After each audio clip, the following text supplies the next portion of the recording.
Welcome back to the channel. Today we're talking about something that is a very personal thing in the planner and fountain pen and art supply community, which is the planner you use.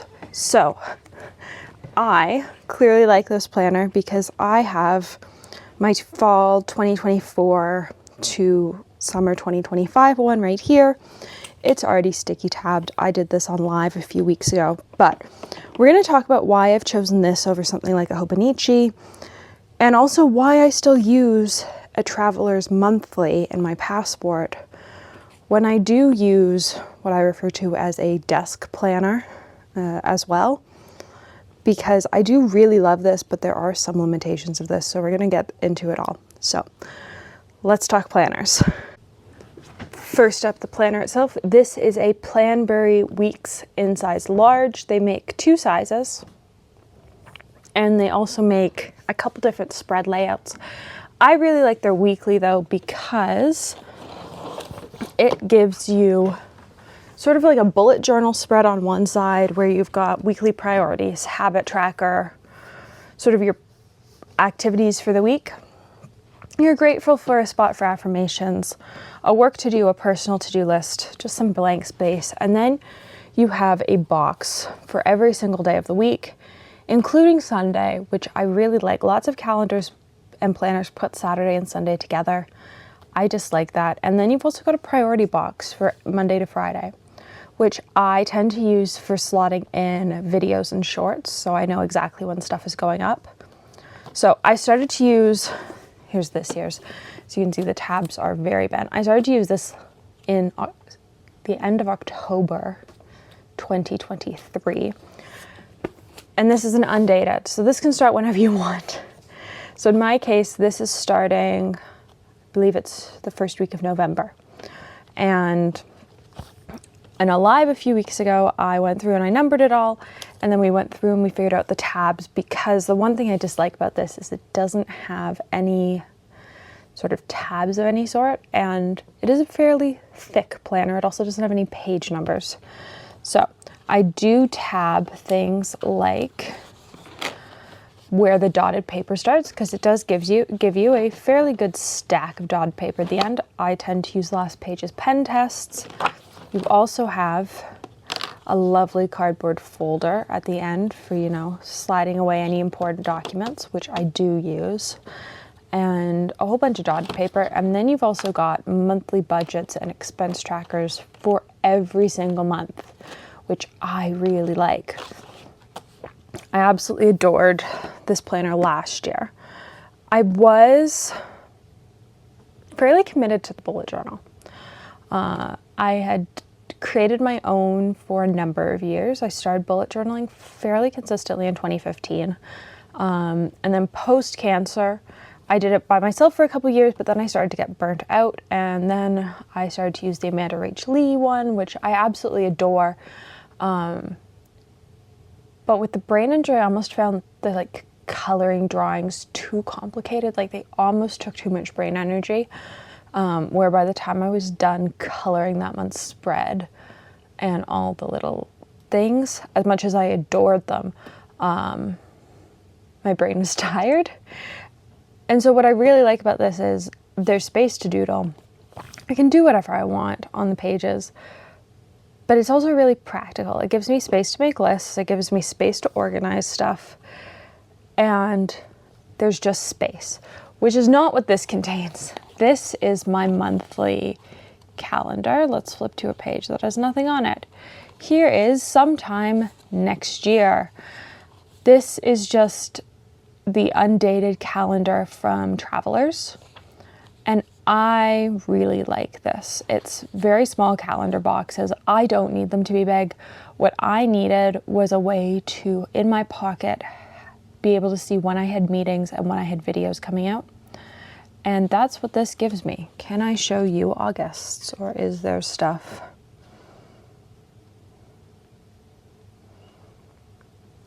Sure, I can show you August's. So this was the initial plan for August. You will notice that Did all of these videos come out? I think all of these videos came out. This is my initial plan for video production for a month. I do this the end of the previous month. So I created this plan the end of July, other than the sidewalk sale videos. I knew where the sidewalk sale videos were going. They were going 19th, 26th, 23rd, 30th. I also thought they were going 21st, 28th, because I thought they were going to be shorter than they were. And so this plan starts sort of a month before videos actually come out. So I can't show you September's because none of those videos, not all of them, are out yet. They're in progress. But that's where the one string in Traveler's Notebook lives, on that calendar page. For this, though, this is where I do all the hardcore planning. So this is where videos get planned out. Monthly spreads or weekly spreads are the blue tab. And generally I will have a single, if you'll notice, I've got multiple pink tabs. I have multiple green tabs, and I have a single blue tab, because the blue tab only marks the current week, whereas the green tabs mark really anything important. So the green tabs currently mark the last week in this bind calendar. They mark the current cast list for 20 questions and all the video release dates. And they mark my current, I can pull one out.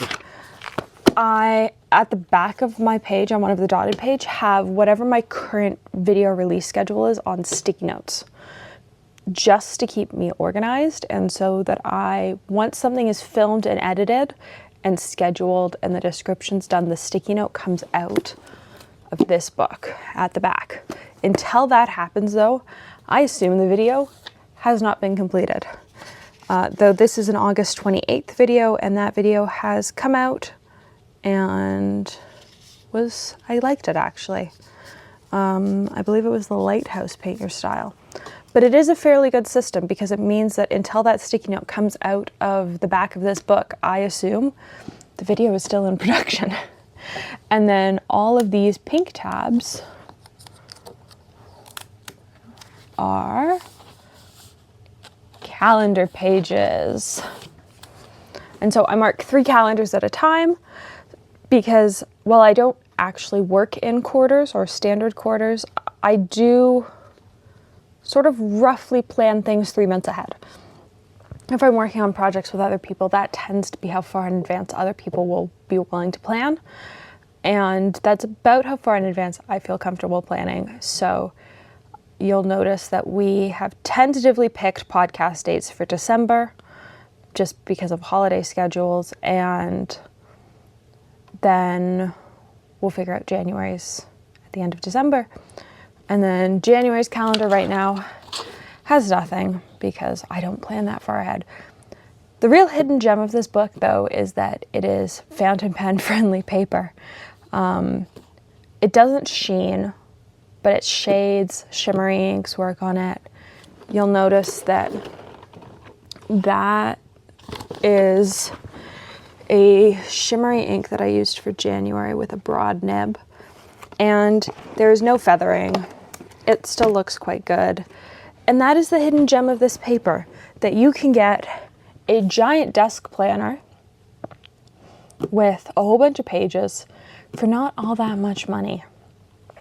I think this one cost me like $55 this year, which for an entire year of keeping me organized is worth it, especially because I can use fountain pens on it, and it takes a lot of fun ink colors. So this is Sidewalk Gum, this is Sailor Haha, and then you've also got all of like the really fun sort of more bullet journal-y pages at the front. So you've got goals, passions, you've got all the space to write, which for me was the most enjoyable part of bullet journaling. Like, I like the doodling, I like the coloring in, I liked keeping myself organized, but I also liked writing down my habits, keeping a habit tracker on occasion. And so I like that this one gives me all that space to do that in sort of a less stressful way. It gives you a yearly to-do, it gives you your yearly goals, main events of the year, and then your 3-month goals with action steps. And I actually fill these out and got a shocking number of the ones that I set for 2023 Q4 and 2024, the first 3 quarters completed this year. So I will definitely be setting them again this year, or I guess starting in November, I'll be setting them, and we'll have to see what ends up on the goal list. And I like that it lets you set them every 3 months. It feels like a more reasonable sort of length of time than a yearly goal. A lot can change in a year. So I like that it's every 3 months, and they have this page every 3 months. You end up back here. And you also have a monthly review and a dot page every month, which is fun. And then you're back to the goals. So I love this planner.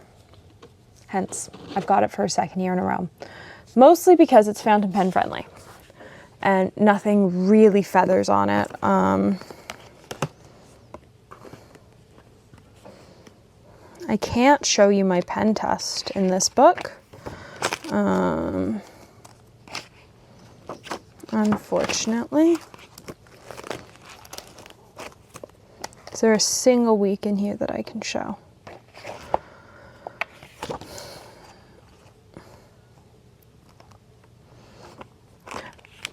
So what I tend to do for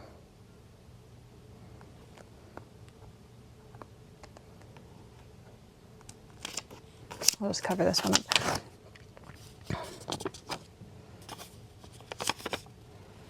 What I tend to do for the monthly dot pages is actually use sticky notes instead of writing on them, because it means that I can reposition stuff and like move things. So like this 20 questions, this was scheduling 20 questions in July. And I'm getting out a sneak peek of some guests because I didn't realize I had to cover 2. And so this let me start this list in June and then move it to July when it was time. And I really like doing that. I do actually write on the pages in the dotted section, but sometimes you just need to use a sticky note so that you can move it.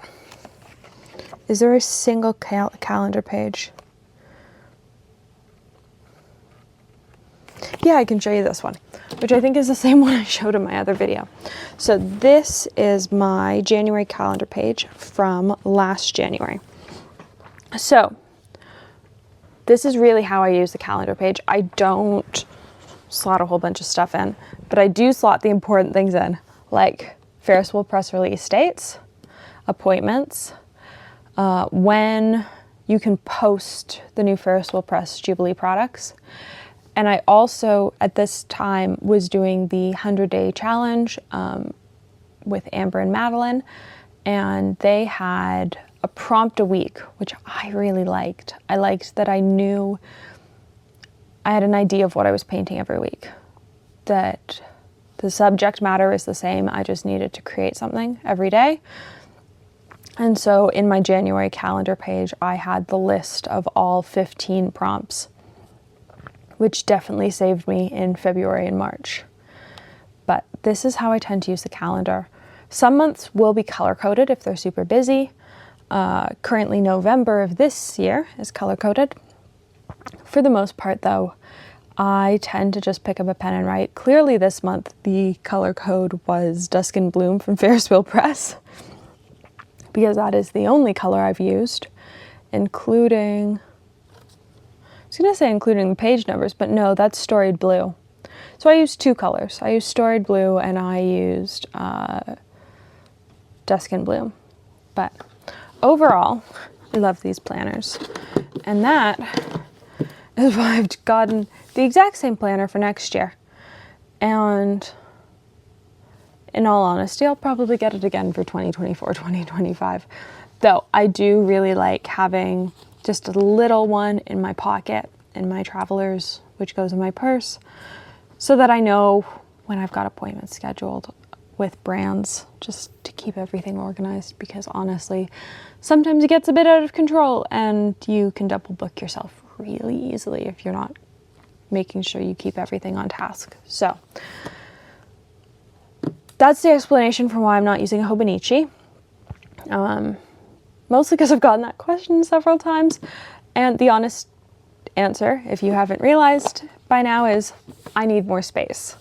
I need space to write, I need space to doodle, I just need space, and this offers me the space I need. So, year 2.